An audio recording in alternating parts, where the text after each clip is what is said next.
On a night show, Tucker Carlson had one of the most insane segments I've seen on one of the largest shows in America. He actually covered something I've been covering for the past 7 years. No moss grows on that guy. Plus, while we are indeed destroying the planet at a nice, brisk pace, there are some solutions out there. And one of them I'm going to tell you about is really incredible, but it comes from science.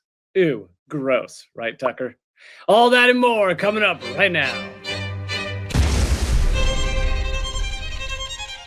Welcome to Unredacted Tonight. I'm the most censored comedian in America, Lee Camp. You've heard me talk before about the $21 trillion of unaccountable financial adjustments at the Pentagon. And that number ends in 2015, so it's actually much higher now. It's an unfathomable amount of money. If you want to picture $1 trillion, here's what you do.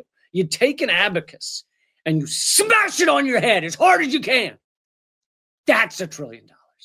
Anyway, when I first covered this story back in 2018, I was one of the few talking about it. The mainstream media wouldn't touch it with a pole because it unravels the entire U.S. financial hegemonic system. Well, now, one of the most viewed shows in America has actually dug into it. Unfortunately, that show is Tucker Carlson. I say unfortunately because Tucker, although willing to touch more third rails than a drunk subway rat, he's also breathtakingly stupid and propagandistic at other times. He spit more lies at Fox News than a mama bird spits chewed caterpillars into her baby's mouths. He's also a creationist who claims there's no evidence of evolution. If evolution is real, and if there is this constant, I don't know, but it's visible. Like, you can measure it in certain animals. You can measure adaptation. Yeah. But there's no evidence that in fact, I think we've kind of given up on the idea of evolution. The theory of evolution as articulated by Darwin is like kind of not true. No, Tucker, it's completely true. And we have loads of evidence. There's a whole field of science called evolutionary biology to study it. I know that name must be confusing to you as it's many syllables. But Tucker has other problems. For example, I'm not sure he's ever had a black person on his show because they clearly don't know much. And he worked harder than anyone to manufacture consent for wars that killed millions just a few years ago. Sure, now he says, shucks, I was wrong, and now I don't like wars. That's better than sticking with it, but you know what would have been better than both those things? Not being soaked in blood for a decade. Or maybe it was 2 decades. Who's counting? Anyway, that being said, he does sometimes platform important ideas and stories, and he had Catherine Austin Fitts on his show recently. She was the Assistant Secretary of Housing and Urban Development under George W. Bush, but she later helped reveal the $21 trillion of unaccountable financial adjustments at the Pentagon and Housing and Urban Development. I've continued to cover this story over the years, and now it includes 7 failed audits where the Pentagon announces they don't know what the is going on. They have no idea where the money is going. How dare we put Wesley Snipes in jail for that, but then let the Pentagon get away with it? Sure. For God's sakes, he starred in the greatest movie ever made, Demolition Man. Anyway, Catherine Austin Fitts still has interesting things to say that no one in the corporate media wants to hear. I call it a financial coup. I think what happened was when the budget deal busted in 1995, they gave up on the government. They just said, this form of government will not work as a governance structure to manage the dollar system. Basically, the ruling elite realized that relying on democracy to keep their world ownership going was a bad idea. So over a glass of brandy, they thought, we need to take all of this out of the hands of the people. Need to put it fully and unaccountably in the hands of a tiny group of sociopaths with dastardly mustaches.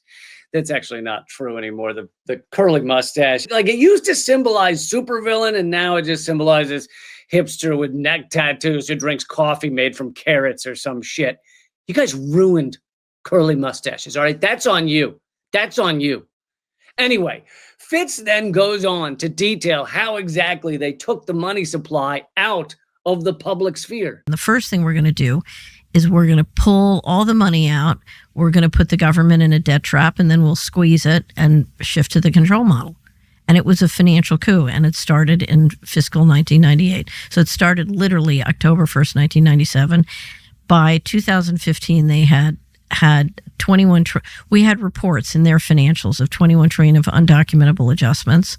From a cash standpoint, it could be 50 trillion or 10 trillion. There's no way to tell unless you can get access to the bank records. It could be 50 trillion or it could be 10 trillion. We have no idea how much money is disappearing. You would think this would be one of the most important stories in the history of the United States of America. But instead, it's only being covered by a hippie comedian dude and a guy with $100 million who thinks all of science is a dirty trick played on him by the pagans who own all the telescopes. That aside, put it aside, okay? That aside, if you're the U.S. government and people start talking about trillions of missing dollars, what do? Well, you make it impossible for them to keep digging around in your secret naughty closet. Don't look in the bottom drawer, kids. Don't do it. Let's look at a timeline. Catherine Austin Fitts and Mark Skidmore's initial report came out September 2017. My article about the 21 trillion at TruthDig, which went viral, came out in May of 2018. Just a few months later, something interesting happened. During the Kavanaugh hearings, the White House, the Senate, the House, Republican and Democrat, all of them together, issued an administrative policy called Federal Accounting Standards Advisory Board Statement 56. Yeah, I did miss that. I'll just say. You did miss that. Yeah, I was busy watching Kavanaugh yell about his teenage drinking or whatever. Right. And what that policy said is, as a matter of administrative policy, we do not have to obey the constitutional provisions related to financial budgeting and disclosure. We do not have to obey the laws, and we do not have to obey the regulations. What we can do is appoint a secret group of people by a secret process to move money out of the financial disclosures of the United States and 150, so it's the 24 covered agencies plus approximately 150 governmental entities. And when you throw in the classification laws and the national security laws, it also applies to the big banks and contractors working for the U.S. government. A secret group of people by a secret process to move money out of the financial disclosures. Well, that sounds fine to me. I doubt they'd do anything untoward with their newfound super secret power. And I'm sure you can still figure out where the money is going by looking at the Treasury financials. If I pick up the Treasury financial statements, they're meaningless. They don't mean anything. What's missing? You can't know. All you can know is a secret group of people can make whatever they want go missing, and you can't know what it is. Oh, that just sounds horrifying. If you're still not upset about this, let me try to explain. To those of you who hate Donald Trump, worst president ever, do you want him and his friends to have the super secret ability to move money out of the U.S. government? And to those of you who love Donald Trump, best president ever, do you want Joe Biden and his friends, or Obama and his friends, to have the super secret ability to move money out of the U.S. government? Now do you get it? But it's not just the U.S. Treasury. It's the massive banks that are considered part of the U.S. government, or perhaps owners of the U.S. government. It's the too big to fail lunatics. Snipes is too big to fail. You hung him out to dry. If you look at the financial crisis, what you're saying is these companies can lose trillions of dollars, have it replaced by the taxpayer, and keep on going.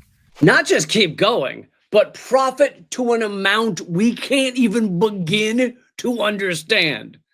Well, anyway, it's good to see this insane story, the full financial cooing of the United States, which I've been covering for 7 years, finally get on a truly massive platform.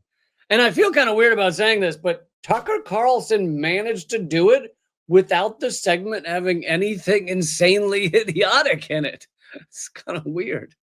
We're teaching our human capital to adopt a culture that cannot succeed. Exactly right. Right. So if you're going to run the world, you need Eaton and Sandhurst to provide an administrative class that's tough, clear thinking, has a well-defined mission. I don't start with self-sacrificing. You need Christianity. Well, both of those.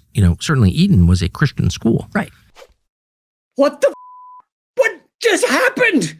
In order to stop the financial fraud and corruption of the U.S. empire, we need Christianity?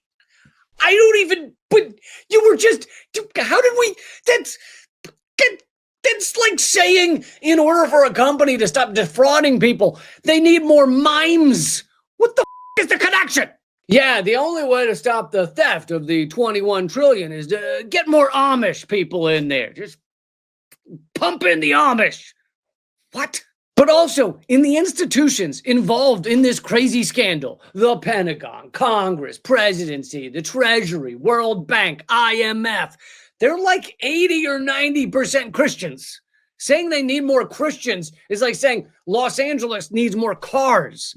Whether you like cars or hate cars, they got plenty of them.